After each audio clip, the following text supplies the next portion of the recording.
Hello, it is the soul doctor, Rain Cordio, under the canopy of the Most High. Here today, guided by the light that pervades throughout all of life. This might not be too long of a video.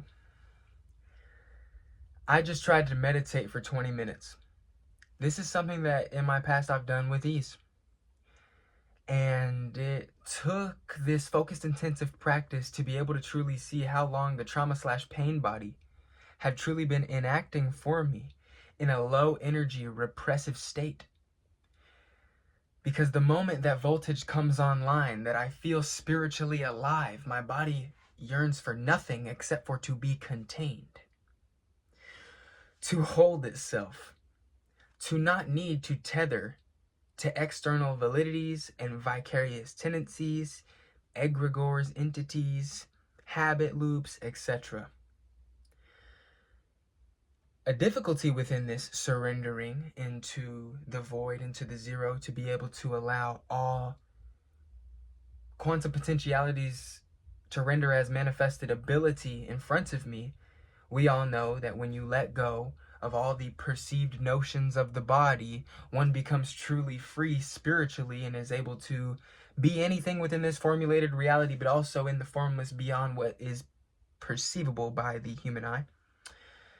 Within that, in having that containment, notice how difficult it is to truly bear. Like I told you, I tried to meditate for 20 minutes and I collapsed into the fetal pose straight up and fell asleep. And that nap felt like it lasted eternity, but it wasn't even 20 minutes. I woke up before the timer had even finished. I probably only sat upright for like 8 minutes max.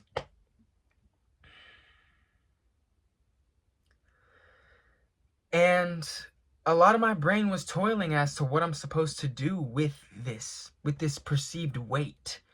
Because the perceived weight only comes from the decisions not made. I was wondering, why is it difficult to express myself? Oh, it's because I have unexpressed energy. Do you get it? Do you see weight bogging down the physical body? So I kind of realized the only way to be able to see past any notion that led to a demise is to be vulnerable with the world that I see in front of my eyes every day. Because I am the world and the world is me. But what does that truly mean in this state? That means the world has seen you in every state that you're afraid to be seen in. That means you have anointed the entire world with your semen. Straight up. You can't look at any external container. You can't look at the world and act as if though it doesn't already see you fully in all of your vulnerability and all of your shame and all of your potential glory. Because to be able to be fully seen by the universe is to realize it was always the container. So within that realization, I come on here to alchemize the perceived weight and express it. Because without expression, the fear triples and bogs down on the body. The fear triples, not because of inaction. I could have sat there, dissolved, breathed past. I did, actually. It was the only thing that showed me that making a video right now could be a quick cheat code as to actually release those dormant frequencies from the body. And I'm coming on here to share it actively because, well, one, accountability, world as the container. When you have something to reflect with, it's not even just people watching this. It's really me. That's all I care about. That's what I'm making this video for. I have to, and likely the content is going to spiral to become the best it's been yet because the authenticity is just rising and rising. So, fuck it. Currently, I just made a habit list of habits that I need to, get it back into the embodiment of. There were times back maybe 2 years ago when I would instill this and I would do pretty decent on the ride, but there would always be an external event that made me collapse into habit loops of the flesh, into satisfaction, into sedation, into repression of emotion because something in the external experience had rendered the idea that it's not safe to be seen in this way. It's not safe to present yourself this way. It's not safe to feel this way because of the consequence that just has been rendered.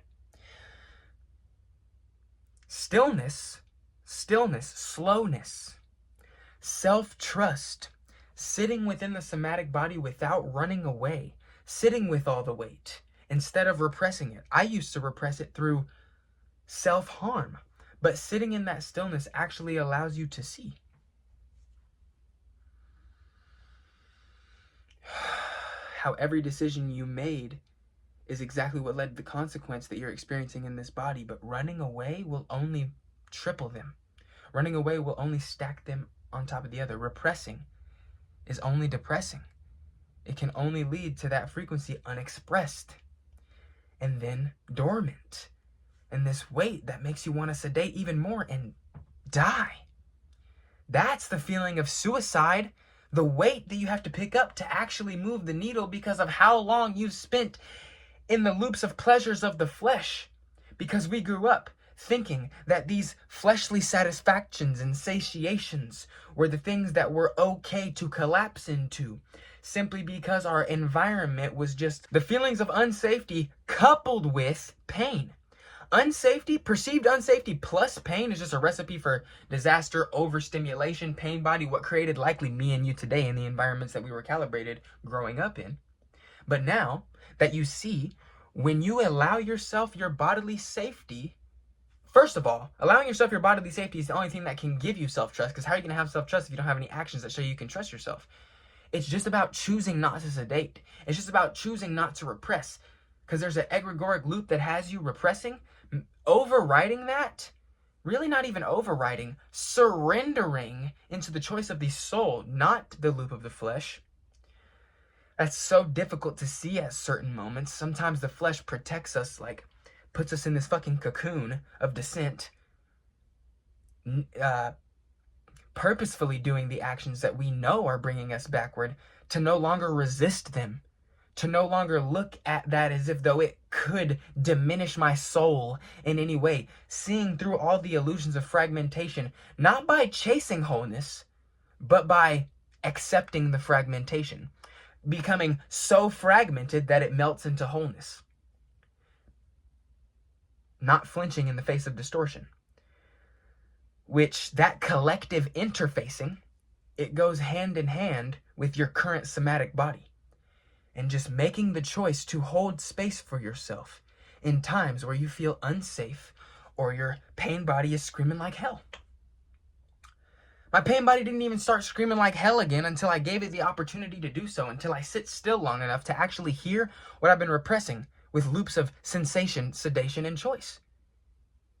The choice that you're making over and over again is the only thing that's leading to an impending sense of fear upon your reality. Period. It is free will. That free will equates to fear.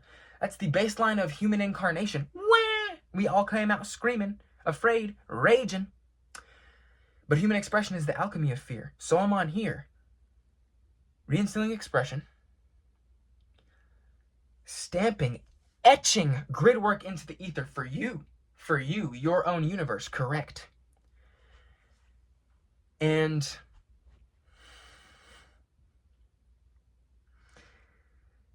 spreading so much love that it doesn't even feel like love. It's like literally, I'm a fireball burning through.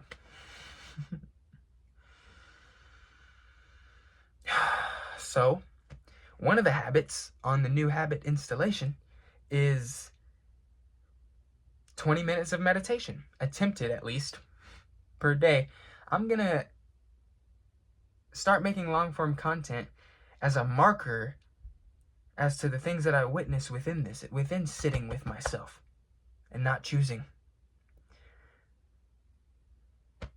the loop.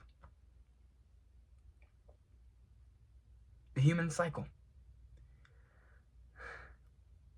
I'm not afraid to be wrong. And because of that, for the first time, I can feel my fucking body. I can breathe fully into my being, realize that I must anchor into my hips, must anchor into my stomach, must anchor fully into the diaphragm, fully into the breath. Or else, of course, the egoic architect mentality, the attempt to make order, even though it appears so clearly when you just let form be.